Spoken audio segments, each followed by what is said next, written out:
नमस्कार, welcome to the TWC।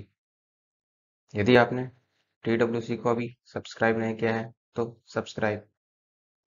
आज हम शुरुआत करेंगे हिस्ट्री की, जिसमें हम पढ़ रहे हैं एंशियंट हिस्ट्री।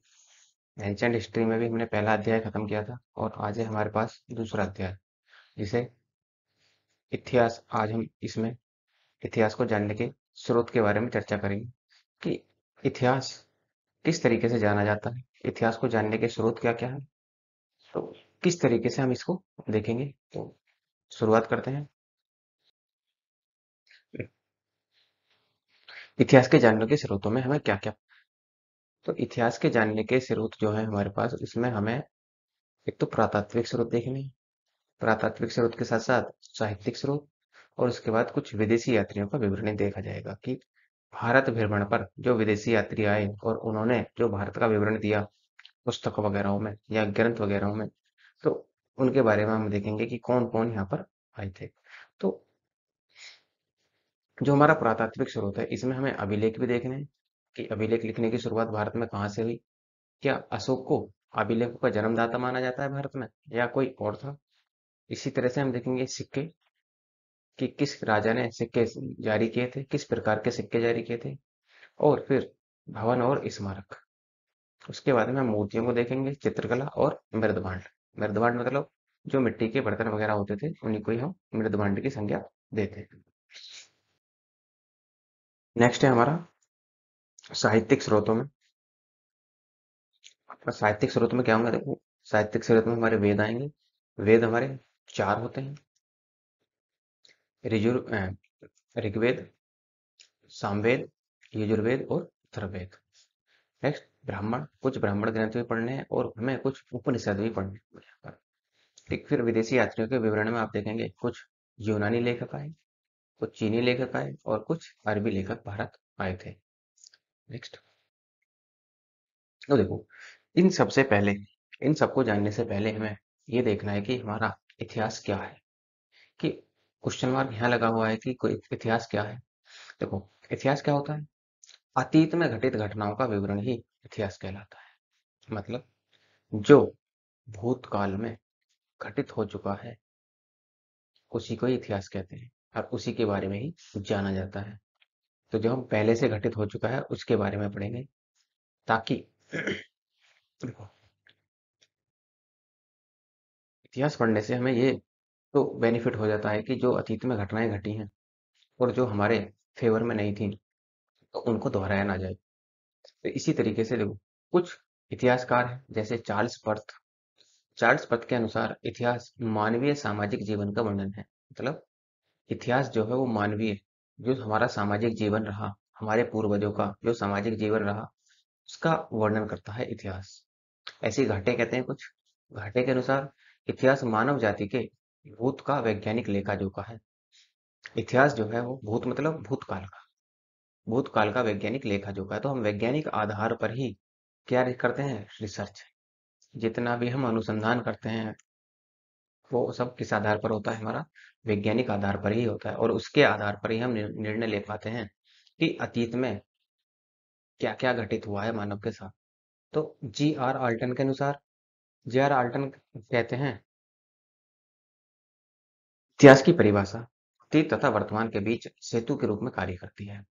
हमारे पास जो इतिहास की परिभाषा होगी वो कैसी होगी कि जो हमारे पहले घट चुका है और जो वर्तमान में चल रहा है, इन दोनों के बीच, अतीत और वर्तमान, इन दोनों के बीच में क्या होगा, एक पुल का कार्य करती है। ये इसकी परिभाषा है कुछ। लेकिन आपको परिभाषाओं पर ज्यादा नहीं जाना, क्योंकि ये सब क्या है, मेंस के पॉइंट है। केवल मैंने एक आइडिया लेने के लिए आपको यहाँ पर परिभाषा दिखा दिया। अब देखो इतिहास शब्द का पहली बार प्रयोग किया था हेरोडोटस ने। इस पुस्तक में इन्होंने पुस्तक लिखी थी स्टोरी का। और इतिहास पर लिखी जाने वाली इसे पहली पुस्तक माना जाता है, स्टोरी का। तो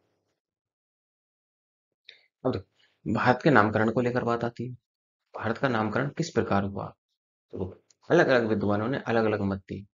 तो लेकिन आप जानते हैं कि वर्तमान में भी भारत के में तीन नाम प्रसिद्ध हैं, तो भारत, हिंदुस्तान और एक इंडिया। अब देखो भारत को लेकर क्या है, ये तीन मान्यताएं हैं, एक तो जैन धर्म को लेकर, दूसरी ब्राह्मण धर्म को लेकर और तीसरी वैदिक काल को लेकर। जैन धर्म के अनुसार ऋषभदेव के पहले पुत्र भरत के नाम पर इसका नाम भारत पड़ा। भारत के नाम पर भारत पड़ा। और ब्राह्मण ग्रंथ के अनुसार देखें तो दुष्यंत और शकुंतला के पुत्र भरत के नाम पर क्या भारत पड़ा था। ये देखो, दुष्यंत और शकुंतला जो थे, हमारा एक ग्रंथ है, महाकाव्य भी कहते हैं इसको, महाभारत। तो महाभारत में दुष्यंत और शकुंतला की कहानी बताई गई है। तो इन्हीं के पुत्र के नाम पर ही, भरत के नाम पर ही भारत नाम पड़ा। वैदिक काल के अनुसार विस्तु कबीले का सरदार था भरत, इसके नाम पर भारत पड़ा। दूसरा, हिंदुस्तानी नाम किसने दिया था? हिंदुस्तानी नाम दिया था फारसी। अब जो सिंधु नदी के आसपास का क्षेत्र था, सिंधु नदी के आसपास के क्षेत्र बसे लोगों को, ये जो पारसी थे, तो ये इन्हें हिंदू कहा करते थे। ये सैको हिंदू, सैको है पढ़ते थे, और जब ये सैको है पढ़ते थे तो ये हिंदू कहते थे इनको। तो इसी के नाम पर हिंदुस्तान पड़ा। यूनानी नाम, यूनानियों ने इंडिया नाम दिया। जैसे देखो, जो हमारे सिंधु नदी है, यदि हम देखें तो सिंधु नदी को इंग्लिश में कहते हैं इंडस। इंडस। तो इन्होंने भी सिंधु नदी या इंडस नदी के आसपास के रहने वाले लोगों को क्या इंडस नाम दिया, और इन्हीं को ही क्या कहा गया? इंडिया कहा गया। तो तीन मान्यताएं हैं। भारत किस तरीके से मिला नाम, हिंदुस्तान किसने दिया, और जो हमारा इंडिया नाम है वो किसने दिया। तो ये आपको ध्यान रखना है। और देखो, इतिहास का काल विभाजन कैसे होता है। इतिहास के काल विभाजन में को हम तीन प्रकार से देखते हैं। एक तो हमारे पास होता है प्राग ऐतिहासिक काल, दूसरा है आद ऐतिहासिक काल, और तीसरा होता है हमारे पास ऐतिहासिक काल। अब इसमें क्या है? प्राग ऐतिहासिक काल। प्राग ऐतिहासिक काल वो काल होता है जिसमें मानव ने कोई साक्ष्य नहीं दिया। मतलब कोई उसका, ना तो कोई हमें लिखित साक्ष्य मिला, ना ही कोई अलिखित साक्ष्य मिला। केवल और केवल जो हमारे इनके औजार थे, जो हथियार थे, उनके आधार पर ही हमने निर्णय निकाला है। तो यहाँ पर हमें कोई लिखित विवरण नहीं मिलता। इसका मतलब प्रागैतिहासिक काल एक ऐसा काल है जिसमें मानव ने अपना कोई लिखित विवरण नहीं छोड़ा। जैसे कोई एग्जाम्पल, हाँ, जैसे पाषाण काल, मध्य पाषाण काल, नवपाषाण काल, इसमें मानव का कोई लिखित साक्ष्य नहीं मिलता। दूसरा, आद्य काल। आद्य काल वो काल होता है जिसमें मानव ने लिखित साक्ष्य तो दिया, लेकिन इसे अभी तक पढ़ा नहीं जा सका, पढ़ा नहीं जा सका। जैसे सिंधु सभ्यता। सिंधु सभ्यता की लिपि आज तक पढ़ी नहीं गई। वैदिक सभ्यता की कुछ पढ़े जा चुके हैं, और ज्यादातर एक दो ही पढ़े जा सके हैं, लेकिन बाकी जो हैं ग्रंथ वो पढ़े ही नहीं गए। तो वैदिक सभ्यता भी आपकी आद ऐतिहासिक काल में ही आती है। तो देखो, ऐतिहासिक काल, ऐतिहासिक काल किसे कहते हैं? वो काल जिसमें मानव ने अपना लिखित साक्ष्य भी छोड़ा, और जिसे क्या हुआ, पढ़ा भी जा सका है, जिसे आप पढ़ भी सकते हैं। तो उसी को ही हम कहते हैं ऐतिहासिक काल। मतलब मानव ने लिखित साक्ष्य भी दिया है, और उसको आसानी से पढ़ा भी जा चुका है, तो उसी को ही ऐतिहासिक काल की संज्ञा दी गई है। जैसे अब आप देखेंगे, जो वैदिक सभ्यता के बाद के जो काल आते हैं, जैसे महाजनपद काल, मौर्य काल, गुप्त काल, गुप्तोत्तर काल, तो सब में क्या है, सभी के सभी में मानव ने लिखित साक्ष्य दिया है और उसे पढ़ा भी चुका है। तो इतिहास का काल विभाजन तीन आधारों पर हम कर देते हैं। नेक्स्ट, और देखो, पुरातात्विक स्रोतों में हमें क्या क्या पढ़ना है। पुरातात्विक स्रोतों में हमारे पास आएंगे सबसे पहले अभिलेख, फिर सिक्के देखेंगे, भवन और स्मारक, मूर्तियां, चित्रकला और मृदभांड को देखेंगे। तो शुरुआत करते हैं अभिलेख से। देखो, कुछ अभिलेख भारत में मिले हैं, और कुछ अभिलेख हमें विदेशों से भी प्राप्त हुए हैं। विदेशों से प्राप्त कैसे? जैसे आपका मगन, दिलमुन, मैतुहा, ये सब के सब, तीनों के तीनों अभिलेख विदेशों से प्राप्त हुए हैं, और इनमें भारत का वर्णन किया गया है। और भारत के साथ साथ जो ये आपके विदेशी हैं, इनमें आपको देखने को मिलेगा कि कुछ देवताओं का भी वर्णन किया गया है, जैसे आप देखेंगे इंद्र, मित्र, वरुण और आपका नासत्य। इन देवताओं का भी वर्णन मिलता है इसमें, इन अभिलेखों में। तो देखो, मेसोपोटामिया, यहाँ भी यदि आप ईरान वगैरह में आएंगे तो क्या होगा, यहाँ पर मेसोपोटामिया सभ्यता चल रही थी, तो मेसोपोटामिया में ये आपके तीनों अभिलेख देखने को मिलते हैं आपके। अब देखो, कुछ अभिलेख हैं, जैसे मेहरौली का लौह स्तंभ अभिलेख वर्तमान में कहाँ है, वो दिल्ली।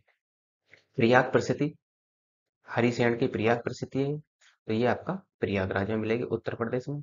कुछ अभिलेख आपको मध्य प्रदेश में मिलेंगे, जैसे मंदसौर अभिलेख, ऐरन अभिलेख और गरुड़ स्तंभ अभिलेख।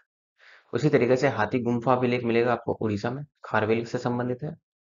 जैसे यदि आप गुजरात में आएंगे तो गिरनार अभिलेख और जूनागढ़ अभिलेख। कर्नाटक में देखेंगे तो आप ऐहोल अभिलेख आपको यहाँ पर मिलेगा।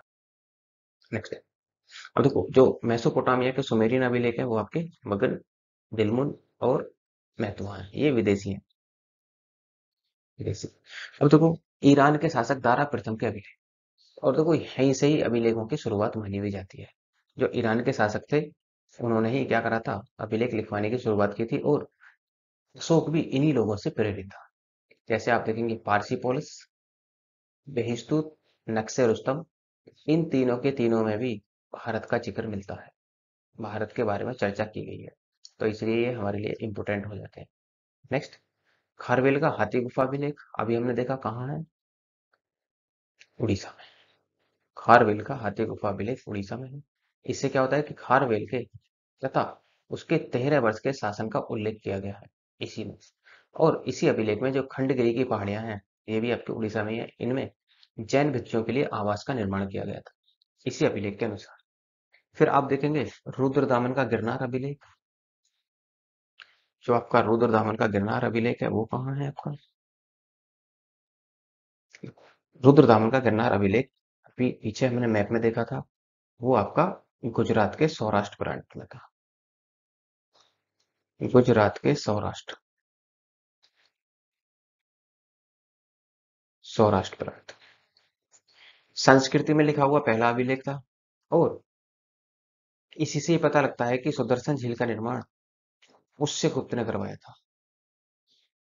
इसी से ही आपको, जो कौन था, जो चंद्रगुप्त ने इसे सौराष्ट्र का गवर्नर बनाया था, इसको पुष्यमित्र पुष्यगुप्त सौराष्ट्र का गवर्नर बनाया था, और इसी ने ही यहाँ पर निर्माण करवाया था किसका, सुदर्शन झील का। समुद्रगुप्त का प्रयाग प्रसिद्धि अभिलेख कहाँ है, तो प्रयाग में है, प्रयाग कहाँ, यूपी में, यूपी में। और इसकी स्थापना जो की थी वो हरिसेन ने की थी, जो इसका राजकवि था समुद्रगुप्त का। और किस शैली में की थी, तो चंपू शैली में की गई थी। प्रयाग प्रसिद्धि की स्थापना जो की गई थी वो चंपू शैली में किसने की थी, हरिसेन ने। किसके समय में हुई, तो समुद्रगुप्त के शासनकाल में। ऐसे ही आप देखेंगे, नेक्स्ट है आपका समुद्रगुप्त का सॉरी कुमारगुप्त का मंदसौर अभिलेख। तो देखो, जो कुमारगुप्त का मंदसौर अभिलेख है ये कहाँ से मिलता है, मंदसौर अभिलेख मिलता है आपका एमपी से, मध्य प्रदेश से। इसका निर्माण वत्स भट्टी ने किया था, और इसमें जो उल्लेख किया गया है वो कुमारगुप्त का उल्लेख मिलता है। देखो, जिसका नाम पर लिखा गया है तो जाहिर सी बात है कि उसी का इसमें नाम भी मिलेगा। नेक्स्ट है आपका मेहरौली का लौह स्तंभ अभिलेख, ये दिल्ली में है। किससे संबंधित है, तो चंद्रगुप्त विक्रमादित्य द्वितीय से संबंधित है। कौन थे ये गुप्त काल का, गुप्त काल का सबसे प्रतापी राजा था।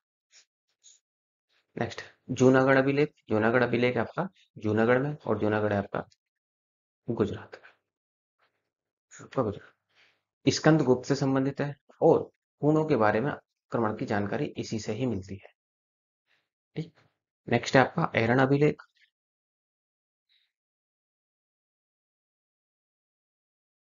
ऐरन अभिलेख में क्या होगा, किससे संबंधित है, ऐरन अभिलेख भानुगुप्त से संबंधित, गुप्त शासक था भानुगुप्त। और सती होने का पहला प्रमाण इसी से मिलता है, ये आप ध्यान रखेंगे, वेरी वेरी इंपॉर्टेंट पॉइंट है।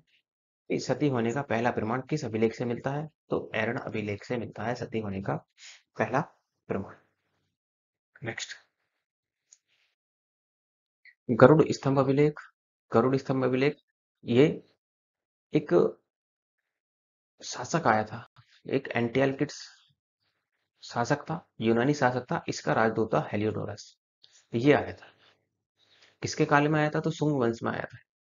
पुष्यमित्र शुंग के शासन काल में ये यहाँ पर भारत आया था, और इसी ने ही विदिशा में एक गरुड़ स्तंभ की स्थापना की थी। किसके? ये भागभद्र के दरबार में आया था। शुंग वंश का शासक था ये भागभद्र, इसके दरबार में आया था, और इसी ने विदिशा में, हेलियोडोरस ने ही विदिशा में एक गरुड़ स्तंभ की स्थापना करवाई थी। और गरुड़ गरुड़ किससे संबंधित है? तो गरुड़ संबंधित है आपका विष्णु भगवान से। ऐहोल अभिलेख, ऐहोल अभिलेख जो है चालुक्य शासक पुलकेशिन द्वितीय से संबंधित है आपका ऐहोल अभिलेख। इसी ऐहोल ऐहोल अभिलेख में जो पुलकेशिन द्वितीय और हर्षवर्धन के बीच, हिंदू शासक, अंतिम हिंदू शासक था हर्षवर्धन के बीच में युद्ध का, नर्मदा नदी के तट पर युद्ध का वर्णन मिलता है, जिसमें पुलकेशिन द्वितीय हर्षवर्धन को हरा देता है। और उल्लेख जो किया किस किस का मिलता है?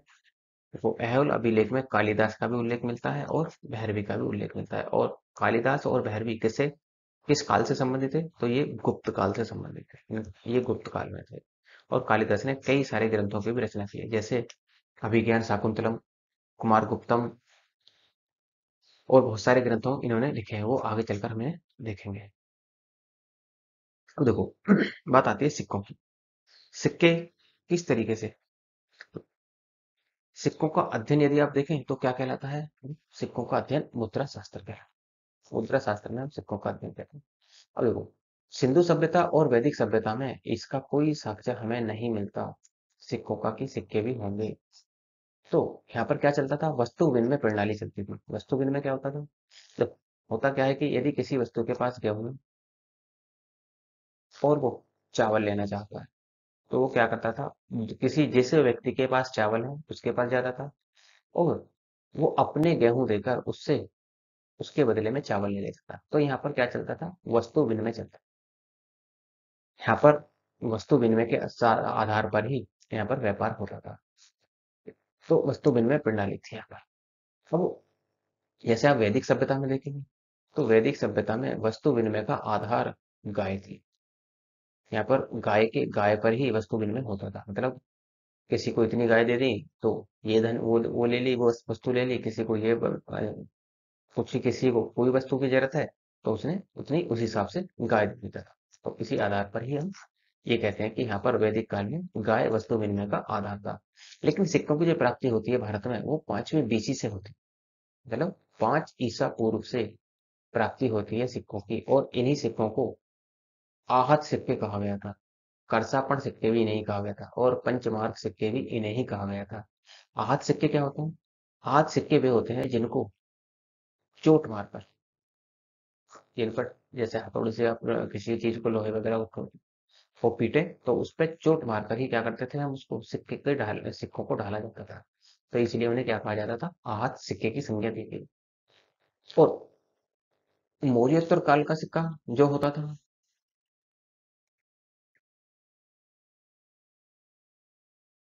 मौर्योत्तर काल में सिक्का जो होता था वो पण कहलाता था। और पण सिक्का किसका होता था? वो चांदी का होता था। उसी तरह से कुषाण, जो कुषाण वंश के शासक थे, उन्होंने शुद्ध सोने के सिक्के जारी किए थे। लेकिन इन्होंने सबसे ज्यादा सिक्के तांबे के जारी किए थे। और इन्हीं सिक्कों पर इनकी, इनमें भी क्या होता है कि इनके सिक्कों पर ही शिव, नंदी, पार्वती, त्रिशूल अंकित मिलते थे। नेक्स्ट है सातवाहन। सातवाहन शासकों ने सबसे ज्यादा शीशे के सिक्के जारी किए थे। ये इंपॉर्टेंट पॉइंट है आपका, कि किन शासकों ने सबसे पहले शीशे के सिक्के जारी किए? तो इन्होंने किए थे। और सिक्कों पर चैत्य की आकृति बनी होती थी। चैत्य कैसे? जैसे मंदिर वगैरह में होते हैं चैत्य वगैरह, तो उन्हीं को ही चैत्य कहा जाता है। गुप्त काल में समुद्रगुप्त के अश्वमेध यज्ञ कराने की जानकारी सिक्कों से ही प्राप्त होती है। कि ये माना जाता है कि समुद्रगुप्त ने अश्वमेध कराए थे, तो अश्वमेध कराने के बारे में उसकी जानकारी जो हमें जो हमें मिलती है वो सिक्कों से ही प्राप्त होती है। भारतीय इतिहास में पहली बार सांकेतिक मुद्रा, सांकेतिक मुद्रा कैसी होती है? वो जो आप देखते हैं, जैसे जैसे भारत में या अलग विदेशों में भी क्रिप्टो करेंसी चलती है। क्रिप्टो मुद्रा।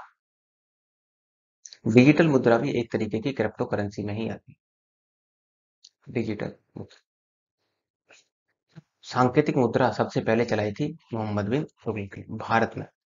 ये भारत की बात कर रहे हैं, लेकिन सांकेतिक मुद्रा उससे पहले भी जो चल रही थी वो विदेशों में जारी थी। देखो, दूसरी बार सफल सफल सांकेतिक मुद्रा का प्रयास जो किया गया था 1805 में, वो भारत में लॉर्ड वेलेजली ने किया। ठीक।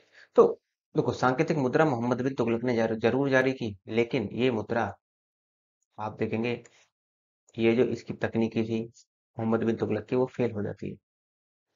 और यदि वो फेल हो जाती है तो ये सांकेतिक मुद्रा केवल नाम बाकी आता है। लेकिन दूसरी बार जो सफल प्रयास किया जाएगा वो 1805 में सांकेतिक मुद्रा का या क्रिप्टो करेंसी का, वो लॉर्ड वेलेजली द्वारा किया जाए। नेक्स्ट है आपके स्मारक। अब देखो, स्मारक और भवन। स्मारक और भवन आप हड़प्पा सभ्यता में भी देखेंगे। तो हड़प्पा काल के भवनों से वहां के लोगों की सामाजिक, आर्थिक, धार्मिक व्यवस्था की जानकारी प्राप्त होती है। कैसे? तो उनका समाज किस तरह से था, वे किस तरीके से क्या क्या व्यापार करते थे, उनकी धर्म में विश्वास था, तो धर्म में विश्वास था तो किसकी पूजा करते थे। तो ये सब स्मारक और भवन से हमें यहाँ पर पता लग जाता है। तो सामाजिक भाव से देखें तो ये एक नगरीय सभ्यता थी, और आर्थिक रूप से देखें तो ये लोग व्यापार भी करते थे, जैसे तिलमुन वगैरह से भी एक घोड़ों का व्यापार भी करते थे। धार्मिक में देखें तो ये प्रकृति की पूजा करते थे, प्रकृति की पूजा करते थे। दूसरी, कुबड़ वाले सांड की पूजा करते थे, कुबड़ वाला सांड की भी ये लोग पूजा करते थे। दूसरा, अब देखो, फाहियान चंद्रगुप्त मौर्य के राजप्रसाद का उल्लेख किया है। मतलब जो फाहियान आया था, जो ये एक चीनी यात्री था, और ये चंद्रगुप्त मौर्य के शासनकाल में भारत आया था। इसी के अनुसार कि चंद्रगुप्त का जो महल था वो लकड़ी का बना हुआ था और 80 खंभों पर टिका हुआ। पहले महल वगैरह जो बनते थे, मकान वगैरह जो बनते थे, वो लकड़ी वगैरह के ही बनते थे। और नेक्स्ट है, बौद्ध साहित्य में उदयन और इसके मंत्री घोषित राम के बिहार का उल्लेख मिलता है। घोषित राम के बिहार का उल्लेख भी यहीं पर मिलता है। उदयन और इसके मंत्री का उल्लेख यहीं मिलता है बौद्ध साहित्यों में। ये मगध का शासक था, मगध का शासक भी रहा था उदयन। अशोक, सांची स्तूप और भरूच स्तूप में जो अशोक का नाम है वो अशोक ही मिलता है, सांची स्तूप और भरूच स्तूप में। मंदिर निर्माण का पहली बार जो मंदिर निर्माण हुआ वो पहली बार कहाँ से प्रारंभ माना जाता है, वो गुप्त काल से माना जाता है। और यहाँ पर क्या था कि मंदिर जो बनते थे वो सपाट बनते थे। ऊपर की जो छत होती थी वो ज्यादातर सपाट बनती थी, लेकिन बाद में गोल गुंबद वाले मंदिर भी बनने प्रारंभ हो जाते हैं। जैसे आप देखेंगे मंदिरों का निर्माण, जैसे देवगढ़ का दशावतार मंदिर, भीतर गांव का मंदिर, तो ये सब आपको यहीं पर देखने को मिल जाएगी। देवगढ़ का दशावतार मंदिर, भीतरगांव मंदिर, तिगवा मंदिर, और नचना कुठार का पार्वती मंदिर, भूमरा का शिव मंदिर। तो ये सब आपको यहीं देखने को। नेक्स्ट है आपका, देखो, चित्रकला और पेंटिंग। चित्रकला और पेंटिंग में क्या क्या, इनकी प्राप्ति गुफाओं में हुई। ज्यादातर जो चित्र बने हैं वो गुफाओं में बने, जैसे एलोरा की गुफाएं, अजंता की गुफाएं। कहाँ है ये? महाराष्ट्र। महाराष्ट्र कहाँ है? ये आपका महाराष्ट्र, ये जो क्षेत्र आपका महाराष्ट्र का है। अब देखो, भीमबेटका की गुफाएं। भीमबेटका की गुफाएं कहाँ मिलती हैं? तो भीमबेटका की गुफाएं जो आपको दिखाई देंगी वो मध्य प्रदेश में मिलती हैं। ये जो साइन लगा हुआ है ये गलत है, ये मध्य प्रदेश में आएगा, तो एमपी में। तो भीमबेटका की गुफाएं सबसे प्राचीन गुफा इन्हीं को माना जाता है। कब की है? तो मध्य पाषाण काल की है। मध्य पाषाण काल की भीमबेटका की गुफाएं हैं और सबसे प्राचीन भी इन्हें ही माना जाता है। नेक्स्ट, अजंता की गुफाएं। इनका निर्माण जो हुआ था वो दूसरी बीसी से एक ईसवी के बीच में हुआ है। बीसी और एडी, देखो बीसी और एडी में तो आप जानते हैं क्या होता है। बीसी और बीसी वो होती है जो ईसा मसीह के जन्म से पहले की घटनाएं घटित हुई हैं, उन्हें हम बीसी में काउंट करते हैं। जैसे हड़प्पा सभ्यता, वैदिक सभ्यता, ये सब कहाँ है? बीसी में। एडी वो होती है जो ईसा मसीह के जन्म से की बाद की बात होती है। जैसे ईसवी वगैरह में यूज करेंगे, जैसे आपने देखा था कि जैसे 1905 ईस्वी में बंगाल विभाजन हुआ, तो इसका मतलब क्या है? तो ये सब एडी है, बाद की कहानियां हैं, जो ईसा मसीह के जन्म के बाद की कहानी। ऐसे आप, नेक्स्ट है, और देखो अजंता की गुफाओं में 29 गुफाएं, इनके अंदर भी 29 गुफाएं मिलेंगी। कहाँ? महाराष्ट्र में। बाघ की गुफाएं, इनका निर्माण 5वीं शताब्दी में गुप्तों ने किया करवाया था। इसमें 9 गुफाएं हैं। बाघ गुफाएं कहाँ मिलेंगी आपको? बाघ की गुफाएं भी आपको एमपी में मिलेंगी। ये एमपी में मिलेंगी। एलोरा की गुफाएं, इनका निर्माण 7वीं शताब्दी से 9वीं शताब्दी के बीच हुआ। अब इनकी देखो सबसे बड़ी खास बात यह है कि यहाँ पर जो चित्र मिलते हैं वो हिंदू धर्म के भी मिलते हैं, बौद्ध धर्म के भी और जैन धर्म, मतलब तीनों धर्मों के यहाँ पर चित्र अंकित किए गए हैं। ये भी कहाँ है आपकी एलोरा गुफाएं? ये आपकी महाराष्ट्र में। एलिफेंटा की गुफाएं, निर्माण 8वीं से 9वीं शताब्दी के बीच हुआ था। किसने करवाया था? तो राष्ट्रकूट वंश के शासकों ने करवाया। कहाँ है? ये भी आपका महाराष्ट्र में है। नेक्स्ट, तो देखो साहित्यिक स्रोतों में देखेंगे हम वेद। वेद में आप ऋग्वेद, यजुर्वेद, सामवेद, अथर्ववेद। ब्राह्मण ग्रंथ में देखेंगे ऐतरेय ब्राह्मण, कौशिकीय ब्राह्मण। कुछ उपनिषद में उपनिषद देखेंगे, वेदांग और स्मृतियां भी आपको देखने को यहाँ पर मिलेंगी। तो नेक्स्ट, ऋग्वेद क्या कहता है? रचना जो हुई थी वो 1500 बीसी से 1000 बीसी के बीच में हुई है। चारों वेदों में सबसे पहले इसी की रचना की गई थी, इसी का निर्माण किया गया था। अब देखो इससे हमें किसके बारे में जानकारी मिलती है? तो आर्यों के सामाजिक जीवन, जो आर्य आए थे भारत में, ये कहा जाता है कि मध्य एशिया से आए थे आर्य, मध्य एशिया से। लेकिन नई खोजों के अनुसार ये माना जा रहा है कि जो आर्य थे वो कहीं और से नहीं आए थे, वो भारत के ही मूल निवासी थे। इन चीजों पे देखो, मूल निवासी थे, इन चीजों पे अभी रिसर्च चल रहा है। जैसे ही नया रिसर्च आएगा निकल कर वो आपको अपडेट कर दिया जाएगा। तो इनसे हमें आर्यों के धार्मिक बारे में भी जानकारी मिलती है, आर्थिक जीवन और उनके राजनीतिक जीवन के बारे में भी ऋग्वेद से जानकारी मिलती है। इसकी 21 शाखाएं हैं।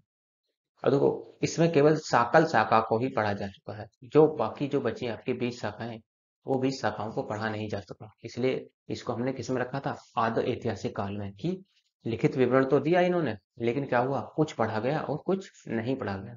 मंडलों की संख्या इसमें 10 है, और 2 से 7 तक जो मंडल होंगे वो प्राचीन मंडल होते हैं इसमें। ठीक, भाग 8 है, और प्रत्येक भाग में 8 अष्टक है। 8 अष्टक मतलब पाठ। तो इस तरीके से कुल अध्यायों की जो संख्या बनेगी ऋग्वेद में वो 64 बन जाती है। सबसे नवीन मंडल एक है और 10वां है। सबसे ये नवीन मंडल मतलब ये सबसे बाद में जोड़ा गया कहीं पे। इसमें सूक्त 1028 है और मंत्र है 10,462। जो इसकी रचना हुई, देखो इसमें जो थी विदुषी महिलाएं, उन्होंने भी यहाँ पर अहम योगदान दिया था। जैसे लोपामुद्रा, घोषा, अपाला, विश्वरा, ये महिलाएं वो थी जिन्होंने ऋग्वेद की रचना में महत्वपूर्ण योगदान दिया था। पहला मंडल किसको समर्पित है? देखो तो ये अग्नि देवता को समर्पित है। 7वें मंडल में दसराज युद्ध का वर्णन मिलता है। भारत में यदि कहीं युद्ध पहला युद्ध माना जाता है तो इस दसराज युद्ध को ही माना जाता है। किस किस के बीच हुआ था ये हम वैदिक काल में देखेंगे।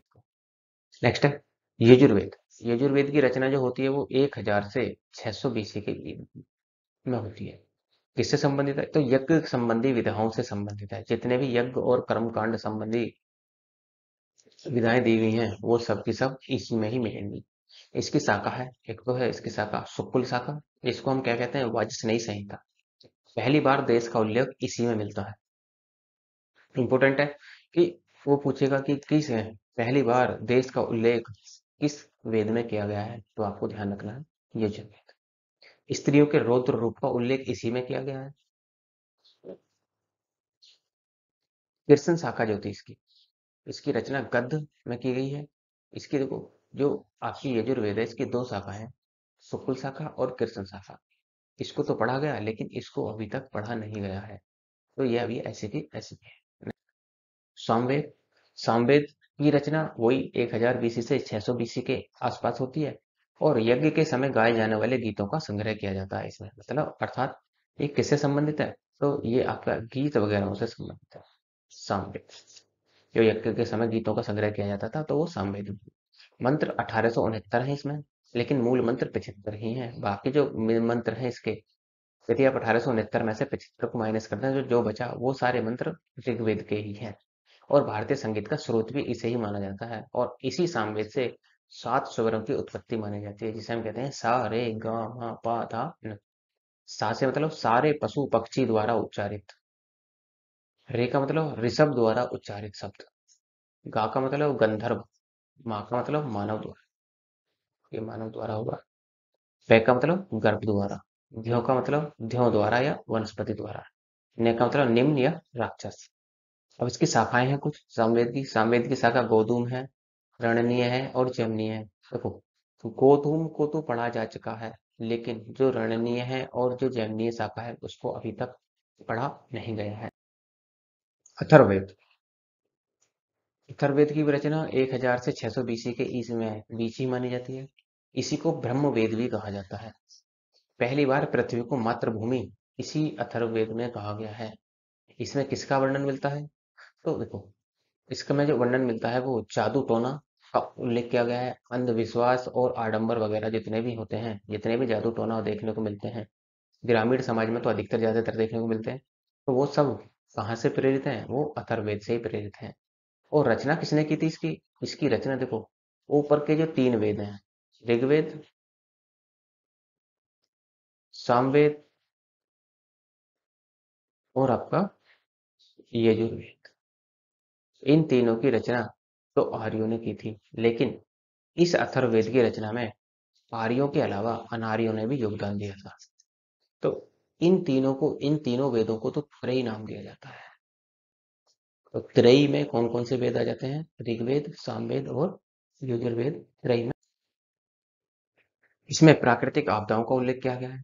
टिड्डी दलों द्वारा कृषि को नष्ट किए जाने का भी इसमें उल्लेख किया गया है। सभा और समितियों को प्रजापति की 2 पुत्रियां कहा गया है। सभा और समिति क्या होती थी?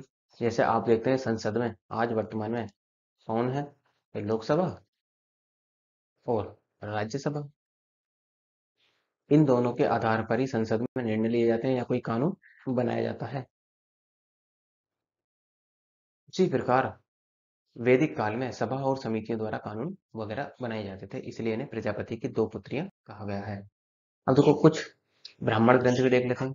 इनकी रचना वेदों में बताए गए कर्म कांडों की आसान शब्दों में व्याख्या करना है। मतलब जो वेदों के अनुसार वेदों में कर्मकांड बताए गए हैं, उनका जो व्याख्या की गई है वो इन्हीं ब्राह्मण ग्रंथों में की गई है। वेदों की रचना, ये मान लो कि वेदों को आसान करने के लिए, वेदों की कोई भी पढ़ सके उनको आसान बनाने के लिए इन ब्राह्मण ग्रंथों की रचना की गई थी। अब काम क्या था ब्राह्मण ग्रंथ का? कर्म कांड की महत्ता को स्थापित करना। प्रचलित क्या था यहाँ पर? यज्ञ। सबसे ज्यादा यज्ञ यहीं पर प्रचलित किए जाते थे। ऐत्रेय ब्राह्मण, जैसे ऐत्रेय ब्राह्मण देखेंगे, पहली बार राज्य की उत्पत्ति का सिद्धांत दिया गया। जैसे आपने देखा कि देश शब्द का उल्लेख किसमें मिला सबसे पहले? तो अथर्ववेद में। उसी प्रकार राज्य शब्द की उत्पत्ति का सिद्धांत ऐत्रेय ब्राह्मण में मिलता है। इनके बीच संघर्ष का मुख्य कारण जमीन था और दूसरा कारण स्त्री था। स्त्री के लिए भी संघर्ष होते थे और जमीन के लिए भी संघर्ष होते थे। स्त्री को दुख का कारण माना गया है।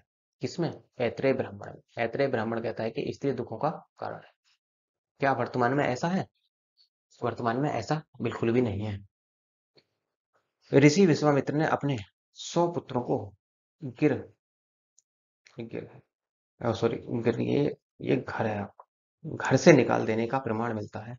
जो ऋषि विश्वामित्र थे, उनके 100 पुत्र थे और उन्होंने अपने पुत्रों को घर से निकालने का प्रमाण मिलता है। इन्हीं से ही जो ये 100 पुत्र थे, जो ये अलग अलग जगह गए, जो ये बट गए, अलग अलग बट गए, इन्हीं से ही सातवाहनों की उत्पत्ति मानी जाती है। फिर सातवाहन हम आगे पढ़ेंगे, जिन्होंने शीशे के सिक्के जारी किए थे। तो ये वही सातवाहन है। और दूसरा ब्राह्मण ग्रंथ है कोशित के। जो कोशित के ब्राह्मण है, इसे अभी तक पढ़ा नहीं गया। नेक्स्ट है सतपथ ब्राह्मण। इसी को मिनी ब्राह्मण भी कहा जाता है। मिनी ब्राह्मण मतलब छोटा ब्राह्मण। इसमें आर्यों के विस्तार से चर्चा मिलती है। जो आर्य भारत में आए थे, उनकी विस्तार से चर्चा की गई है। क्षत्रियो को ब्राह्मण से श्रेष्ठ बताया गया है। पहली बार ऐसा हुआ है, वरना तो क्या था, ब्राह्मण ही श्रेष्ठ था। पहली बार सतपथ ब्राह्मण में ही क्या हुआ, क्षत्रियो को ब्राह्मण से श्रेष्ठ बता दिया गया। और इसी सतपथ ब्राह्मण में स्त्री को अर्धांगिनी कहा गया है। बिना स्त्री के पुरुष अकेला है। ये तो वर्तमान में भी कंडीशन है। देखो, बिना स्त्री के पुरुष अकेला है और बिना पुरुष के स्त्री अकेली है। इसका मतलब दोनों एक दूसरे के पूरक हैं। कंपेयर नहीं है कोई भी, दोनों एक दूसरे के पूरक होंगे। 3 ऋण बताए गए हैं शतपथ ब्राह्मण में। एक तो पितृ ऋण, दूसरा देव ऋण, और एक होता है ऋषि ऋण। पितृ ऋण माता पिता वाला ऋण, देव ऋण देवताओं के द्वारा ऋण, और ऋषि ऋण जो ऋषि वगैरह जो बच्चों को शिक्षा वगैरह दे रहे तो वो ऋण होता है। तो 3 प्रकार के ऋणों की यहाँ पर चर्चा की गई है। कुछ उपनिषद हैं। उपनिषद में देखेंगे जैसे ऐतरेय उपनिषद। कर्म का सिद्धांत पहली बार इसमें मिलता है कि कर्म करो, फल की इच्छा नहीं करनी चाहिए। तो कर्म का सिद्धांत आपको यहाँ मिलेगा। कौशितकीय उपनिषद, इसमें आत्मा का के पुनर्जन्म का उल्लेख किया गया है। जो आत्मा होती है कि आत्माओं का पुनर्जन्म होता है, इसमें कौशितकीय उपनिषद में इसका उल्लेख किया गया है।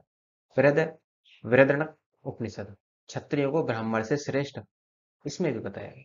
मतलब क्षत्रियों को ब्राह्मण से श्रेष्ठ इसमें बता दिया गया। तैत्तरीय उपनिषद, अनुशासन ही व्यक्ति और समाज को महान बनाता है। इसमें कुछ अच्छी बातें भी लिखी हुई हैं।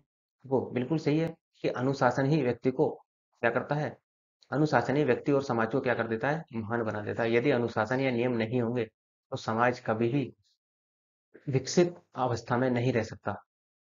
नेक्स्ट है कठोप उपनिषद। कठोप उपनिषद में यम और नचिकेता के संवाद का उल्लेख मिलता है। श्वेताश्वर उपनिषद, पहली बार भक्ति का उल्लेख मिलता है। भक्ति संत जैसे आपने देखा होगा कबीरदास, तो श्वेताश्वर उपनिषद में पहली बार भक्ति का उल्लेख किया गया है। जाबलोक उपनिषद, इसमें 4 आश्रमों की बात की गई है। 4 आश्रम कौन से? ब्रह्मचर्य, गृहस्थ, वानप्रस्थ और संन्यास। ब्रह्मचर्य होता है जो शादी नहीं करना है, और गृहस्थ होता है जो गृहस्थ जीवन व्यतीत करते हैं। वानप्रस्थ, वानप्रस्थ मतलब जो हमारे पास, जो हम वन में अपना जीवन वैसे व्यतीत करते हैं, और उसके बाद हम सन्यासी जीवन व्यतीत करते हैं। तो उसका उल्लेख आपको यहाँ पर मिलेगा। छांदोग्य उपनिषद में अद्वैतवाद का उल्लेख मिलता है, और इसी अद्वैतवाद से संबंधित है, या इसी अद्वैतवाद को आगे बढ़ाने का काम भारत में शंकराचार्य ने किया था। मुंडकोपनिषद में इसी में ही सत्यमेव जयते, जो आप देखते हैं कि सत्यमेव जयते कहाँ से लिया गया, तो मुंडकोपनिषद से लिया गया सत्यमेव जयते। सत्यमेव जयते मतलब सत्य की ही जीत हो। मांडुक्य उपनिषद में ज्ञान के लिए गुरु आवश्यक है। ये मांडुक्य उपनिषद कहता है कि यदि आपको ज्ञान चाहिए तो ज्ञान के लिए आपको गुरु की आवश्यकता होगी ही होगी। और ये बात सही भी है कि बिना ज्ञान के, बिना बिना गुरु के ज्ञान नहीं मिलता। नेक्स्ट, कुछ मूल बौद्ध साहित्य हैं। जैसे त्रिपिटक की रचना हुई थी। त्रिपिटक में कौन आते हैं? एक तो होता है सुत्त पिटक, विनय पिटक और अभिधम पिटक। पिटक का मतलब क्या होता है? पिटक का मतलब होता है पिटारा। पिटारा, इसका मतलब सुत्त पिटक, ये पिटारे होते हैं। पिटारे किसके होते हैं? बौद्ध, ये साहित्यों के पिटारे होते हैं। तो इनमें साहित्यों की, जो कुछ साहित्य होते हैं उनकी रचना की गई होती है, और जो एक से होते हैं लगभग उनको एक साथ रख दिया जाता है। जैसे सुत्त पिटक, सुत्त पिटक की रचना आनंद ने की थी, सबसे बड़ा पिटक माना जाता है। इसकी जो सुत्त पिटक की भाषा थी वो पाली थी, और इसे बौद्ध धर्म का एनसाइक्लोपीडिया कहा जाता है। मतलब बौद्ध धर्म का बौद्ध कोश कहा जाता है इसको। बौद्ध धर्म की शिक्षा, नियम और उपदेशों का संकलन किया गया है इसी पिटक में। इसके 5 भाग हैं। जैसे आप देखते हैं दीर्घ निकाय, अंगुत्तर निकाय, मध्यम निकाय, संयुक्त निकाय और आपका खुंदक निकाय। दीर्घ निकाय क्या कहता है? इसमें बौद्ध धर्म की प्रशंसा और अन्य धर्मों की बुराई की गई है। दिशा सूचक कोवे का उल्लेख किया गया है कि कोवा जो होता है वो दिशा सूचक का कार्य करता है। बुद्ध के समय 6 शहरों का उल्लेख किया गया है इसी में ही। जैसे आपका राजगृह, चंपा, काशी, श्रावस्ती, कौशल, सांकल इत्यादि। फिर है नेक्स्ट है आपका अंगुत्तर निकाय। अंगुत्तर निकाय में ही 16 महाजनपदों का उल्लेख मिलता है। भारत में कितने महाजनपद हुए? 16। और सबसे शक्तिशाली महाजनपद कौन सा हुआ उसमें भी? मगध। इसी मगध के बारे में हम आगे भी पढ़ते हैं। एक व्यक्ति, इसमें कहा गया है कि अंगुत्तर निकाय में कि एक व्यक्ति को सदा के लिए मूर्ख बना सकता है, और लेकिन एक व्यक्ति 2 व्यक्तियों को क्षण भर के लिए ही मूर्ख बना सकता है। ये इसमें ऐसा कहा गया है। मध्यम निकाय, बुद्ध के प्रतीकों का उल्लेख किया गया है। जैसे गर्भ, यदि बुद्ध के गर्भ में आने को हमने सफेद हाथी से संबंधित किया उसको, और जन्म को कमल से, यौवन है ये, यौवन को सांड से, गृह त्याग को घोड़े से, और ज्ञान प्राप्ति को बोधि वृक्ष से हमने इसको संबंधित किया है। नेक्स्ट, रकुंदक निकाय, ये 15 छोटे ग्रंथों का संकलन है जो रकुंदक निकाय है आपका। जैसे जातक, खुद्दक और धम्मपद। जातक कथाएं आपको देखने को मिलती हैं। बुद्ध के जातक कथाएं क्या है? जातक कथाएं वे होती हैं जो बुद्ध के पूर्व जन्म से संबंधित होती हैं, उन्हीं को ही जातक कथाएं कहा जाता है। नेक्स्ट, संयुक्त निकाय। कौशल नरेश प्रसेनजित और मगध नरेश अजात शत्रु के मध्य युद्ध का उल्लेख मिलता है इसमें, संयुक्त निकाय में। क्योंकि मगध नरेश अजात शत्रु, ये अजात शत्रु ने ही क्या कर दिया था, अपने पिता की हत्या कर दी थी। और जो अजात शत्रु के पिता थे वो प्रसेनजित के क्या थे, वो प्रसेनजित के जमाई थे। इसी वजह से क्या हुआ था, इन्होंने इस पर आक्रमण कर दिया था। इसका मतलब अजात शत्रु जो था वो प्रसेनजित का क्या था, भांजा। लेकिन अजात शत्रु ने क्या कर दिया था, इसको भी, जो थे मामा प्रसेनजित, इनको भी हरा दिया था। नेक्स्ट, तो बौद्ध धर्म की आचार संहिता, जो आपका विनय पिटक है, इसी को बौद्ध धर्म की आचार संहिता कहा जाता है। रचना उपाली ने की थी। बौद्ध संघ से संबंधित विधि नियमों का उल्लेख मिलता है यहाँ पर। अभिधम पिटक, अभिधम पिटक की रचना रचना की थी मोगलीपुत्र इसने। इसमें सात, ये जो है अभिधम पिटक जो बना है वो 7 ग्रंथों का उल्लेख के साथ बना है, मतलब 7 ग्रंथों का संकलन किया गया है जब जाकर ये बना है। कुछ पुस्तक और है जैसे मिलिंद पन्नों की रचना राग सेन ने की थी। दीपवंश, दीपवंश और महावंश आपने सुना होगा। श्रीलंका के इतिहास के बारे में जानकारी मिलती है दीपवंश और महावंश से। महावंश में भी मगध राजाओं की सूची प्राप्त होती है, जितने भी मगध में राजा हुए उनकी सूची आपको यहीं पर मिल जाएगी। नेक्स्ट, अब देखो कुछ लौकिक साहित्य है, ये आपको सीधा सीधा याद रखना है। जैसे अर्थशास्त्र की रचना किसने की, अर्थशास्त्र की रचना कौटिल्य ने की। राजतरंगड़ी कल्हड़, मुद्रा राक्षस विशाखदत्त, कथा सरेश सागर सोमदेव, व्रत कथा मंजरी क्षेमेंद्र, मालवा किग्निमित्रम कालिदास, रघुवंशम कालिदास, देवी चंद्रगुप्तम विशाखदत्त, पंचतंत्र की रचना विष्णु शर्मा ने, हर्षचरित बाणभट्ट, पृथ्वीराज रासो चंद्रवरदाई और रामपाल चरित की रचना संध्याकार नंदी ने की थी। विदेशी यात्रियों का विवरण, तो विदेशी यात्री क्या है, कौन कौन विदेशी यात्री आए थे, जैसे मेगास्थनीज चंद्रगुप्त के दरबार में आया था, मौर्य शासक चंद्रगुप्त मौर्य के दरबार में आया था, और इसी ने, मेगास्थनीज ने इंडिका की रचना की थी। ये विदेशी यात्रियों का विवरण मिलेगा। टॉलमी, टॉलमी ने भारत का भूगोल लिखा नामक पुस्तक की रचना की थी। और फाइयान जो था वो चंद्रगुप्त द्वितीय विक्रमादित्य के शासनकाल में भारत आया था, और इसने अपनी पुस्तक फो क्यू की में भारत और अपनी यात्रा वर्णन, यात्रा वृत्तांत लिखा है इसमें। तो फोक्योक्यू में भारत के बारे में जानकारी मिलती है, और उस समय, जिस समय फाइयान भारत आया था, तो उस समय के राजाओं की जानकारी भी इस पुस्तक में मिलती है। सुंगियान आया, सुंगियान जो आया था वो स्कंदगुप्त के शासनकाल में भारत आया था। फिर ह्वेनसांग आया, ह्वेनसांग जो आया था वो हर्षवर्धन के समय में भारत आया था, और इसने अपना यात्रा वृत्तांत सी क्यू की में किया है। तो और जो जिस समय आया था ये, उस समय भारत में हर्षवर्धन का शासक था। तो हर्षवर्धन और पुलकेशिन द्वितीय के बारे में भी जानकारी मिलती है, इसमें सी क्यू की में। फिर उसके बाद इथिसांग आया, इसने काउ फकाओ पुस्तक की रचना की थी। नेक्स्ट, तो ये तो हमारी इसकी कंडीशन बन गई कि हमें इतने यहाँ पर पढ़ना होता है। अब कुछ कंडीशन और भी है। देखो, जो हमने विदेशी यात्रियों का विवरण देखा, कहाँ कहाँ अभिलेख मिले हमें, वो सब कुछ देखा। तो अब हम क्वेश्चन प्रैक्टिस करेंगे और क्वेश्चन लगाना शुरू करते हैं कि हमने कितना पढ़ा है। स्टार्ट करते हैं। देखो, कह रहा है कौन सुमिलित नहीं है। इंडिया नाम यूनानियों दिया, बिल्कुल ठीक है। हिंदुस्तानी नाम पारसियों ने दिया, यस। भारत, भारत के नाम पर पड़ा, यस। भारत ऋषभदेव के दूसरे पुत्र के नाम पर पड़ा, नहीं। ऋषभदेव के पहले पुत्र के नाम, पहले पुत्र के नाम पर भारत पड़ा। पहले पुत्र भरत के नाम पर भारत पड़ा था, तो इसलिए इस आंसर क्या होगा।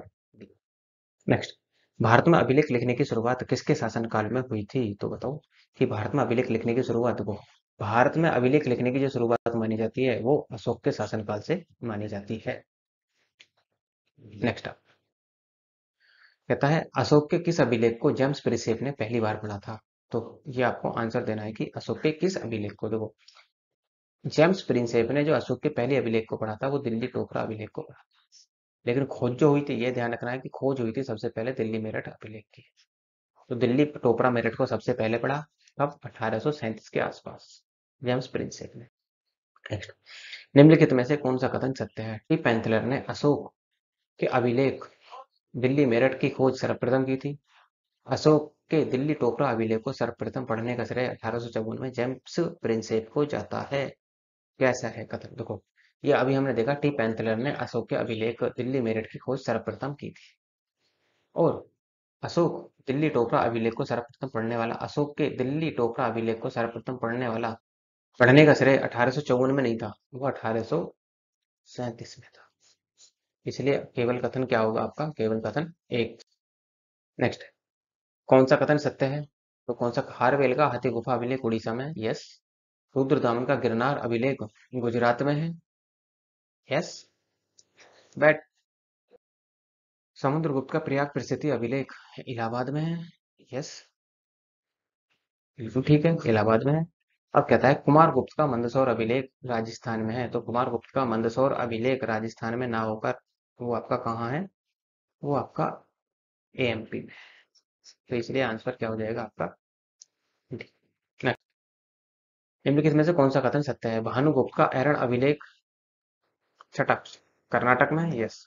पुलकेशिन द्वितीय का ऐहोल अभिलेख, जो पुलकेशिन, सॉरी, वो कह रहा है कि कौन सा कथन सत्य है? भानुगुप्त का ऐरण अभिलेख कर्नाटक में है। पुलकेशिन द्वितीय का ऐहोल अभिलेख कर्नाटक में है। हेलियोडोरस का गरुड़ स्तंभ उत्तर प्रदेश में नहीं है, वो एमपी में है। चंद्रगुप्त द्वितीय का मेहरुल स्तंभ लेख कर्नाटक में नहीं है, वो आपका दिल्ली में। नेक्स्ट, कौन सा कथन असत्य है? असत्य कह रहा है सातवाहन शासकों ने शीशे के सिक्के चलाए, यस। शुद्ध सोने के सिक्के कुषाण शासकों ने जारी किए, को शुद्ध सोने के सिक्के, हाँ जी। पांचवी बीसी के सिक्कों को आहत सिक्के कहा गया, यस। कुषाण शासकों ने सर्वाधिक मात्रा में चांदी के सिक्के जारी किए थे, नहीं। कुषाण शासकों ने सर्वाधिक मात्रा में तांबे के सिक्के जारी किए थे। निम्नलिखित में से कौन सुमेलित नहीं है? देखो, भीमबेटका की गुफाएं मध्य प्रदेश में है, ठीक है। अजंता की गुफाएं महाराष्ट्र में है। बाघ की गुफाएं कहाँ है आपकी? एलिफेंट, बाघ की गुफाएं मध्य प्रदेश में, ठीक है। और एलिफेंटा की गुफाएं जो है मध्य प्रदेश में नहीं है, वो आपकी महाराष्ट्र से। इसलिए आंसर क्या बनेगा? डी। किन वेदों को त्रयी वेदों की संज्ञा दी गई है? तो देखो, अभी पीछे बताया था ऋग्वेद, यजुर्वेद और सामवेदों को ही ऋग्वेद में, इसमें त्रयी वेद कहा जाता है, जबकि अथर्ववेद को त्रयी वेद नहीं कहा जाता। ऋग्वेद के किस मंडल में दशराज युद्ध का वर्णन मिलता है? तो सातवें मंडल में दशराज युद्ध का वर्णन किया गया था ऋग्वेद के। पीछे देखा था मैंने। शुक्ल और कृष्ण शाखा किस वेद से संबंधित हैं? अब आपको ये बताना है कि शुक्ल और कृष्ण शाखा किस वेद से संबंधित है। शुक्ल शाखा को पढ़ा गया, कृष्ण शाखा को नहीं पढ़ा गया, इसलिए ये यजुर्वेद से संबंधित है। नेक्स्ट, निम्नलिखित में से कौन सा कथन असत्य है? असत्य पूछ रहा है, असत्य जानना चाह रहा है हमसे कि असत्य कौन सा है। देखो, ऐत्रेय ब्राह्मण राज्य की उत्पत्ति का सिद्धांत मिलता है, यस। कोशित के ब्राह्मण, इसे अभी तक पढ़ा नहीं जा सका, बिल्कुल सही है। शतपथ ब्राह्मण, इसे लघु ब्राह्मण ग्रंथ भी कहा जाता है, ठीक है। इसलिए क्या होगा? सभी सत्य है, असत्य कोई भी नहीं। कौन सा कथन सत्य है, ये आपको निकालना है। देखो, ऐत्रेय उपनिषद में कर्म का सिद्धांत दिया गया है, बिल्कुल ठीक है। तैत्रेय उपनिषद अनुशासनी व्यक्ति और समाज को महान बनाता है, बिल्कुल सही कहा गया है। ईश उपनिषद में निष्काम कर्म का उल्लेख मिलता है, बिल्कुल ठीक है। छांदोग्य उपनिषद में आत्मा और परमात्मा दोनों अलग अलग हैं, ये कहा गया है, बिल्कुल ठीक है ये भी। मुंडको उपनिषद में सत्यमेव जयते लिया गया है, यस। तो इसलिए आंसर क्या बनेगा आपका? सारे ऑप्शन सही है इसके। 15, कौन सा कथन सत्य है? पुराणों की संख्या कितनी है? बोलो। तो पुराणों की संख्या 19 है। विष्णु पुराण का संबंध मौर्य काल से है, ठीक है। वायु पुराण का संबंध गुप्त काल से है। तो कौन सा कथन सत्य होगा इसमें? तो सारे जो पुराण है ना, वो 18 है, 19 नहीं है। 18 पुराण है। तो अब आपका क्या बनेगा इसमें? जो, देखो, इसे 19 कर लेना, मैं इसे पीडीएफ में जो आपको भेजूंगा वो उसे मैं 18 कर दूंगा इसमें, इसलिए इसका आंसर क्या बनेगा? उपयुक्त सभी। टाइपिंग मिस्टेक हुई है। सुत पिटक की रचना किसने की थी? तो देखो, सुत पिटक की रचना की थी आनंद ने। नेक्स्ट, कौन सुमेलित नहीं है? आप बताओ जरा, कौन सुमेलित नहीं है? देखो, पंचतंत्र की रचना विष्णु शर्मा ने की थी। हर्षचरित की रचना बाणभट्ट ने की थी। रामपाल चरित की रचना संध्याकांत नंदी ने की थी। तो मृच्छ वाटिका, मृच्छ वाटिका की रचना कालिदास ने नहीं की थी, जबकि कालिदास ने किसकी रचना की थी? मालविका अग्निमित्र, विका अग्निमित्रम, मालविका अग्निमित्रम, रघुवंशम, अभिज्ञान शाकुंतलम, इस तरह की रचनाएं हुई थी कालिदास द्वारा। कौन सम्मिलित नहीं है? देखो, चंद्रगुप्त विक्रमादित्य के दरबार में कौन आया था? देखो, ये आया था फाइयास। स्कंदगुप्त संयोग ज्ञान के जो स्कंदगुप्त के काल में संयोग ज्ञान आया था, हर्षवर्धन के काल में ह्वेनसांग आया था। चाई जुका जो था वो पुलकेशिन प्रथम के शासन काल में नहीं आया था। ठीक है, तो ये हमारा कंडीशन बन जाती है। तो इस तरह से हमने इतिहास को जानने के स्रोतों के बारे में पढ़ा, कुछ क्वेश्चन भी देखे, इसी तरीके के आपके क्वेश्चन बनते भी हैं। तो यहीं पर हम इसको एंड करेंगे। यदि आपको वीडियो अच्छा लगा हो तो लाइक, शेयर और सब्सक्राइब करना ना भूलें। और यदि कोई भी डाउट हो तो आप डिस्क्रिप्शन में, सॉरी, आप मेल कर सकते हैं। यदि कोई भी आपको प्रॉब्लम आ रही है, आप कमेंट कर सकते हैं, आपको रिप्लाई किया जाएगा। ठीक है, थैंक यू।